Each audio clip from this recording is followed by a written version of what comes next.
What's up YouTube, it's Sean here, and I'm here today to give you guys a review of the Air Jordan 1 Retro High OG in this true blue colorway.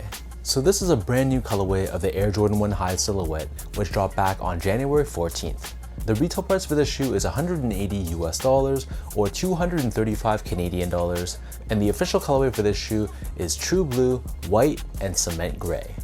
So I picked these up over at The Closet Inc., which is an independently owned and operated sneaker boutique based out of Southern Ontario right here in Canada.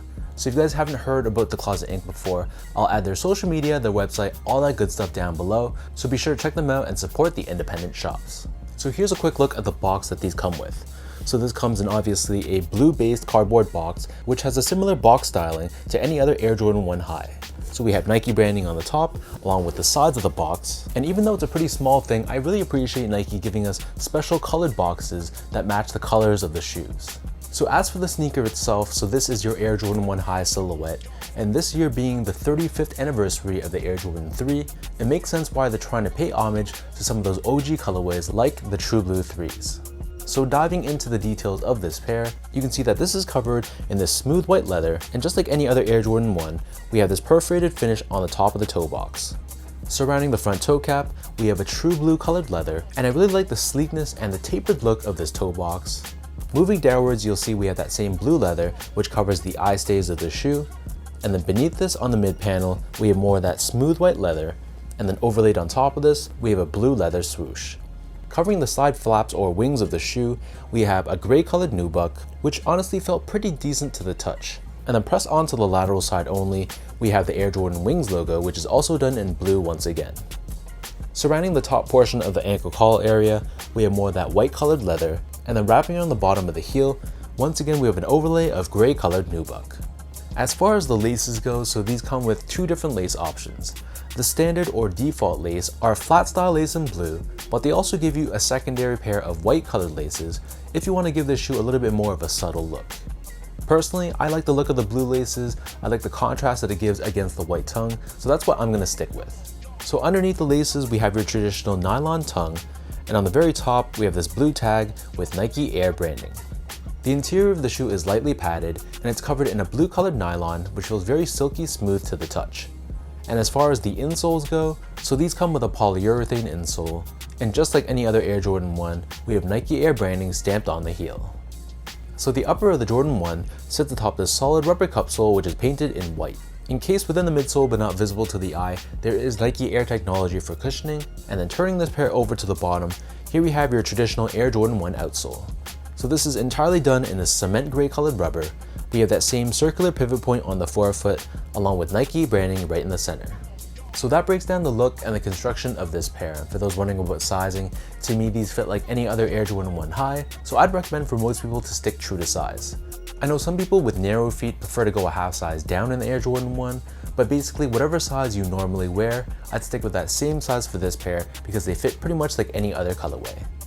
Moving on to the comfort, so the Air Jordan 1 is an okay shoe for just everyday casual use. It feels very flat and stable, and there's not too much from a softness and step-in comfort perspective. But for a very minimalistic 80s sneaker, it's going to be fine for just everyday casual use. Just don't expect anything too soft and too well cushioned. Finally, from a quality and craftsmanship standpoint, so I thought that the material quality was pretty average. Don't get it twisted, when I say it's average, that doesn't mean that the material quality was poor. It just means that it didn't really stand out to me. It wasn't bad, but at the same time, it wasn't great. So the leathers feel like it's a genuine leather, and I thought that the nubuck they use on the rear of the shoe actually felt pretty solid. But if you picked up any recent Air Jordan 1s in the past year or so, this is pretty much right in line with the quality we've come to expect. And from a build and craftsmanship standpoint, same thing. It wasn't flawless, I did have some glue stains on this shoe, but the overall panels were cut consistently, the stitch job was good, so it wasn't perfect, but it was decent.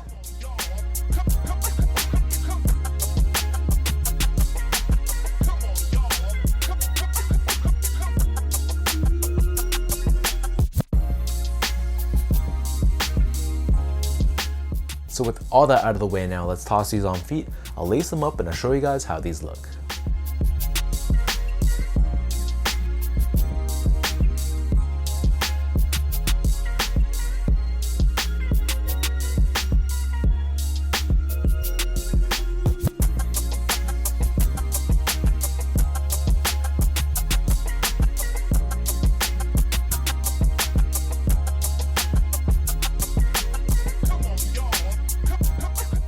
If you're following sneakers at all these days, you probably know that the Air Jordan 1 High has kind of lost a lot of steam and hype surrounding the silhouette. This is honestly a great thing for Jordan 1 fans out there, as most colorways are sitting on shelves and a lot of them can be had for under retail. So as of right now when I'm recording this, there's pretty much full size runs of this pair sitting at a lot of major retailers here in Canada. So if this is not an absolute must-have colorway, chances are pretty good that these will eventually go on sale. As far as the colorway goes, I think it's a decent colorway. I just don't know if it's something I must have in my collection, and I don't know if it's a shoe I'm gonna really incorporate in my rotation. I do have to say though, I really love this shade of blue. This to me is pretty much the perfect blue. I just wasn't a huge fan of how they implemented the gray on this shoe. The color blocking here just looked a little bit off. But I want to know what you guys think. Drop a comment down below to let me know what you guys think about this True Blue Air Jordan 1. For anyone watching, did you pick up a pair of these? Are you waiting for these to potentially go on sale? Or are you not a fan of this colorway at all and this was an easy pass for you? If you guys like this video, be sure to like, comment, and subscribe to my channel if you haven't yet. You can follow me on Instagram at esco8, follow my Twitter at sean.go, and visit my website at seango.ca. Before I end this video, another huge shout out goes out to The Closet Inc. So for all my Canadian viewers out there, be sure to check them out, links are down below. So hopefully you guys enjoyed this video and hopefully I helped you in some way. Thank you for the continued love and support, and I'll catch you guys all in my next review.